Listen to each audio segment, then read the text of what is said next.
Hey, Chris here. Thanks for joining me on this video where we look at this kit. So this is the third time I've actually built this particular kit, and I absolutely love it. It's a fantastic kit. It's actually an old motorised kit from Hakosuka from back in the day. Even the chassis plate has actually still got the battery part. It is part of the chassis, but you don't have to worry about that. It does come with like a little switch, but it's not needed. It does say in the instructions to include the switch underneath, but you don't need to. It's absolutely fine. But yeah, so like I say, third time building this kit, and it's awesome. It is obviously with it being a bit older, a little bit more simple, a little less technical in some areas. But for me, it's just the overall appearance of it. It's so aesthetically nice. I just love the way it looks. It's such an old school, cool sort of JDM. You know, you got that Kaido sort of, feel and vibe and sort of culture to it.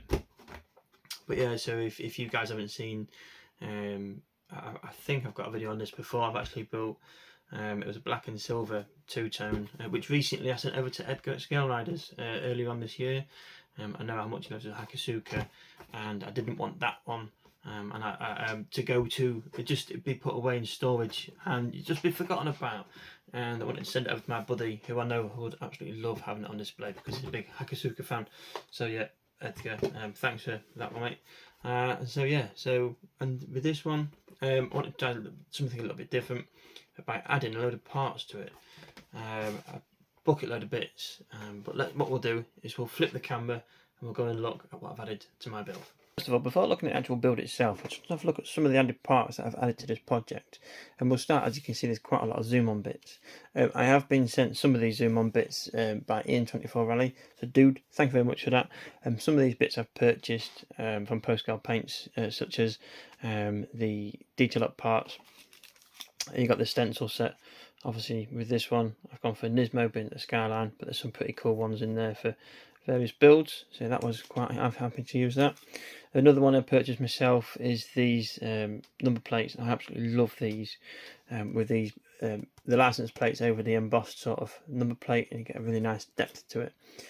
Again, from Ian, he sent me these keyhole stickers, so put some of these on the door. I went with the 1mm on this one, and then as you can see, these are all just for Nissans of varying types, and I went with obviously a GTR, just the one GTR logo.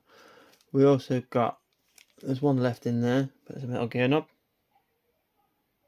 There's a packet of 2.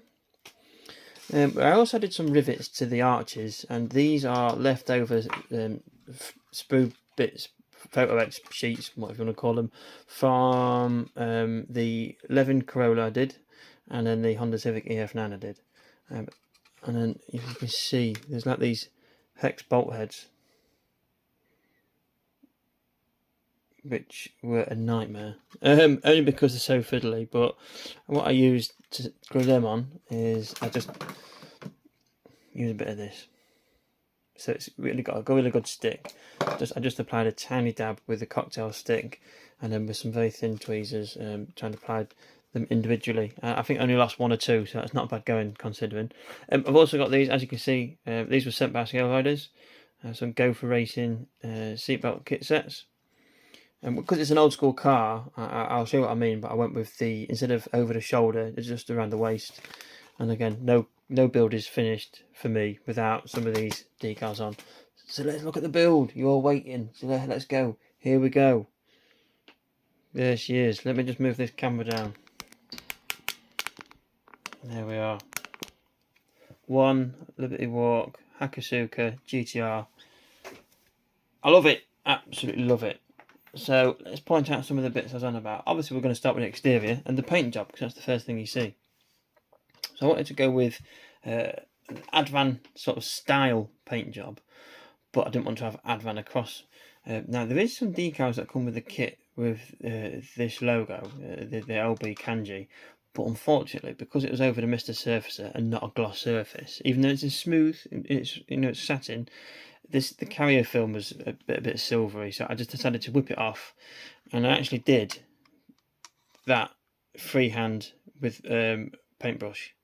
So it's unfortunately doesn't mirror either side. It's not symmetrical because that's, you know, a bit bigger or whatever, but it's by hand. It's the first time I've tried doing that, actually.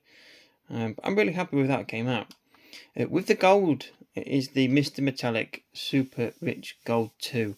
It's not been clear coated, I just laid it straight down over the surface of black. The only downside is it stains very easily. So when I was trying to apply the decals, obviously a little bit of microset or microsol splashed. So you can see there's a couple of dabs there. And obviously where the solution was, it just, yeah, it stains very, very easily. So even when you're handling it, obviously naturally, our fingers are, you know, could have a bit of moisture or something. So there was a few fingerprints over there. So I actually did lay a bit of gold over the back once again. But yeah, in the grand scheme of things, it is what it is, and I ain't going to lose any sleep over it because the overall finish, I just love how it looks. So the gold was used throughout, so that super rich gold, it was used on the cage and it was also used on the wheel spokes. Fortunately, the centre part of the wheels is separate from the barrel. Those are left kit chrome because they don't look plastic-like, they look really, really good. So very happy with that. And as you can see around the arches, the bolt heads, yes, they might have you can still see some of the connection pins, but they were so small and so tiny. It was so very difficult to try and file those away. And you know what, I just said, you know what, let's just put them on. Let's just put them on because at the grand scheme of things, unless you look up really closely, you're not really going to see them too much. So yeah.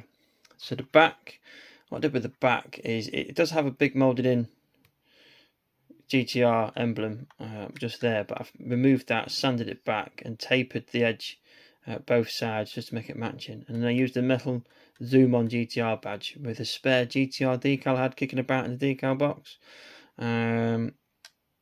Again, these golden black gold decals was kicking about in the box, and that's the scale ladders kanji there. We've got a metal exhaust that was from Ian24 Rally again, so thank you very much for that. And then this Suikawa, if I pronounced it right, hopefully. If I haven't, I do apologise. This was a 3D print sent by Slowly's Models. Sorry, I've just realised I'm not in focus. So yeah, there we have it, look. So yeah, Slowly's Models. That's printed metal exhaust. Really happy with the back lights. The clear parts is one piece, and it sits on the back of the housing. So what I've done is I've painted those with some clear red, and then used some of these chrome sheets that you get with some Aoshima kits, and I've just stuck a bit to the back so you get that sort of chrome appearance behind it, and then just super glued the back of that onto the back of the body. Lovely jubbly, happy days. The front, this is my favourite part of the car. I just think it looks absolutely wicked. Look at that. I love the external oil cooler. I love the way the grill's been removed. I love the way the headlights have been slanted in. It's got such an angry sort of appearance. I just think it's got to be one of my most favourite looking front ends of any car. It's just awesome. Absolutely awesome. So yeah, what I've done is this Japanese decal did come with the kit. Again, that one was kicking about in the decal box. And you can see there with the Nismo, it does look like it's not fully Nismo painted, but due to the angles and the fins of the intercooler, it is. I can't quite get it at the minute, but see if we can see. Yeah, you can see there, look. So it is fully painted. That was a stencil from Zoom On. Again, I used the super rich gold, which I used around the body, and then to finish it off, let's go add as decal. So yeah, really, really happy with the exterior. See if we can get the inside. I don't know if you'll be able to see it. There is no decals for the dials, they're all moulded in. So what I did, I actually painted them white and then dropped some panel liner in just to give them some kind of detail. And then you can see where the seat belts are in, if we can focus, and then the metal gear knob. So let's see if we can turn this around. Let's see if we can get any better look. Obviously with my lighting and in the shadows, it's a bit poor. I did lay some anthracite flocking in there as well. So yeah, that is that. Also, what I've tried with this, I've just had a bit of a play about. Obviously, just recently, it was the Scale Model World Show at Telford, and I picked up a load of new paint pens as such. So these AK real colour markers. I picked up the aluminium, dark aluminium. There we are. They are awesome. And I also picked up a box set of these. Let me just pull this camera out a bit. These AK play markers, full metal, and you got gunmetal, silver, gold, bronze, copper, brass. So I've heard a lot about these. As you can see, the bush tips, they've got like a button where they eject the paint out. So I thought, do you know what? There was an offer. I think it was £12 or £13. I pick them up, and these are them. So I used a lot of brass. So for example, with the kanji mat, and actually you can take this cap off the end, and it's got a push button. And then what it does is, when you first use it, it releases the paint, and then obviously you can see the bush tip. But what I did is actually I dropped the paint onto like a throwaway surface as such, and then using a brush. So you can use them out the brush, you could decant them, you can pop them into an airbrush and fire it through an airbrush. And do you know what? The finish is fantastic. And like I said, what I've done is I've used all those plus these real markers on the chassis. So let's have a quick look.